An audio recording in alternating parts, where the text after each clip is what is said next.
Yung ganitong eksena, pag ito po ay nangyari kay Atty. Leni Robredo, naku sigurado matinding atake, matinding pambabatikos na naman ang aabuti ni Atty. Leni. 'Di ba? Pero yun nga, yung mga nakikita nila, halimbawa yung pagko-commute, pagsakay sa bus ni Atty. Leni papuntang probinsya, lahat po yan ay natural, lahat po yan ay talagang ginagawa ni Atty. Leni Robredo. So yun nga, pag meron sila nakitang ganong eksena, talagang pinagpipiyastahan at kung ano-ano ang masasabi. So dito kaya sa eksenang ito ni Sara Duterte, bagay ba sa kanya? Sa tingin ko hindi.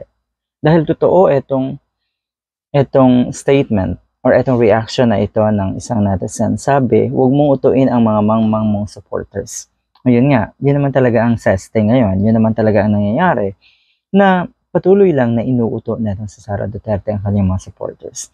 At nag-a-attempt syempre na utuin yung mga kababayan natin na nag-iisip ng tama. Pasensya na.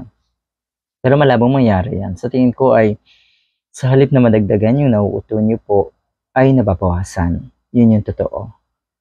May 433 CQ ka, tapos may 125 million kang winaldas. Tapos may ganyan kang eksena. So ano ba itong eksenang ito?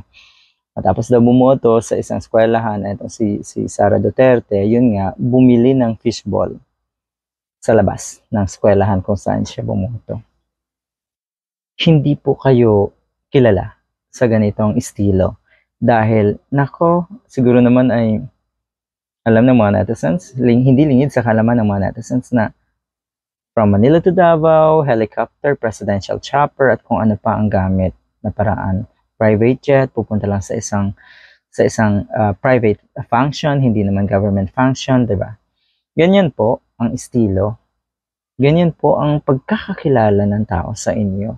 So yung mga ganito, ito po pautot. Ito po yung drama. Ganyan din naman yung ama netong si Duterte, 'di ba? Kunwari mga simpleng tao. Ang ibig sabihin, ginagaya nila yung totoong si Atty. Leni Robredo.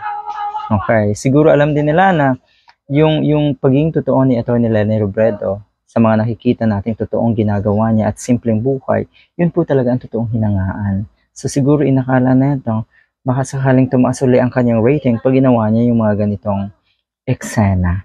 Nakakadiri po dahil una, hindi bagay talaga. At well, katawa-tawa. Totoo na ito ay napakalinaw na pang-uuto. Napakalinaw na sabihin na natin para kahit papano ay yung tinatawag ba na PR. Okay? Kung ito man or ito ang ginagawang klase ng PR nga natin si Sara Duterte, nako hindi na yan epektibo sa kanya. Sigurado tayo. Alright. Good luck. Nakita niyo naman yung mga cameraman. Oh? May dala-dala syempre para sa photo op. Okay.